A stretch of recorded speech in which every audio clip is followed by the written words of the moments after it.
Tonight's Power of Prayer, we have a follow-up to a story we brought you 2 years ago. It's about a place called Elijah's Retreat. It's a ranch south of Jacksonville where a couple felt led to build a getaway for autistic children and their families. Jeff and Kathy Moore felt it was God's call in their life. Recently, that call was tested in the most dramatic of ways. Clint Yates has the story in tonight's Power of Prayer.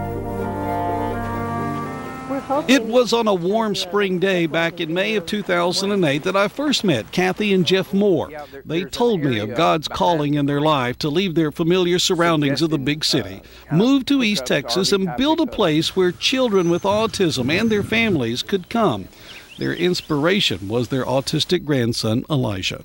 We kept praying and asking for confirmation, and every time we'd turn around, some kind of confirmation would happen. And it was scary at times, and there were doubts at times. The Moores did find a local church that helped them get started.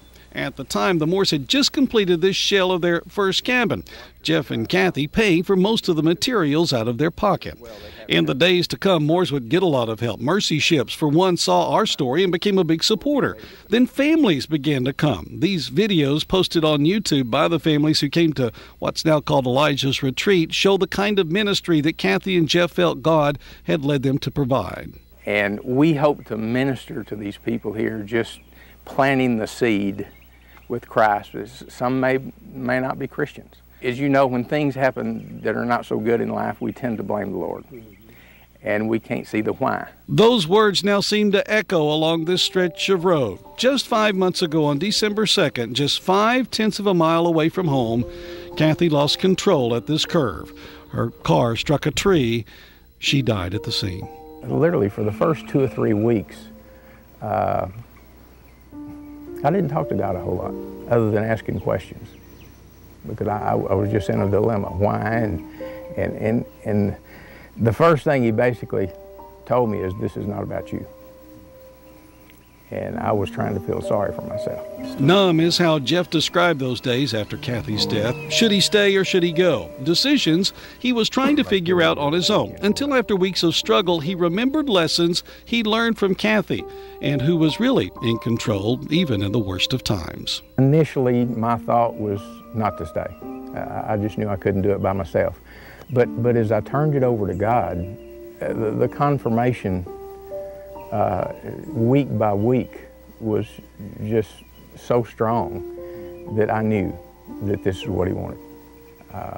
I love it here. It's obviously not the same at all without her, but I can see God working to achieve things.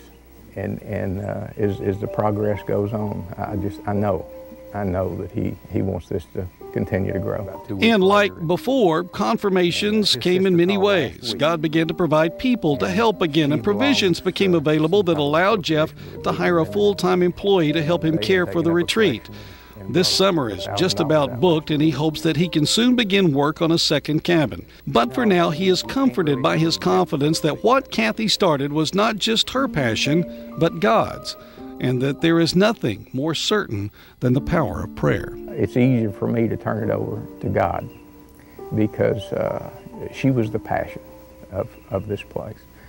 And so I allow that passion to continue in letting God work through me, because I don't have the ability. And it was somewhat easy when I came to the grips that she's gone. So the only thing that I can do to sustain my sanity is just turn everything over to God and truly pray for a heart that I will listen to him and adhere to what he says. Clint Yates, East Texas News. Jeff says first and foremost he is in need of prayer as the summer approaches. He is hoping to start work on a second cabin this summer. To learn more about the ministry and get in touch with Jeff, all you have to do is go to KLTV.com. You can go to the Power of Prayer page and look for the link that says Elijah's Retreat.